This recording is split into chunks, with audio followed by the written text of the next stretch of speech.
শুনেছি নাকি শিল্পীরা তাদের কলার মাধ্যমে তাদের মনের ভাবকে ব্যক্ত করে থাকে। আমিও যদিও বা তার ব্যতিক্রম কিছু নই, কিন্তু আমি নিজেকে ঠিক শিল্পী বলতে পারি না, কারণ আমি কখনোই এটাকে প্রফেশনালি করিনি। যখন যা ভালো লেগেছে সেরমভাবেই আমি ছবি এঁকেছি, নেচেছি এবং গেয়েছি। কিন্তু আমি যতবারই এইসব করেছি সেখানে আমার মনের ভাব কখনো না কখনো ফুটে উঠেছে। যখন আমি দুঃখী থাকি তখন আমার ছবি আঁকতে খুব ভালো লাগে। আজকেও কিছুটা আমার মন খারাপ ছিল, তাই ভাবলাম কেন না ছবি আঁকি। বলো তো এখানে আমি কার আউটলাইন এঁকেছি?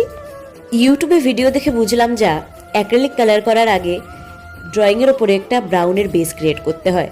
যদিও বা অ্যাক্রিলিকের ক্ষেত্রে আমার কোনোই নলেজ নেই, তাই ইউটিউব থেকে একটু আধটু যা শিখতে হচ্ছে।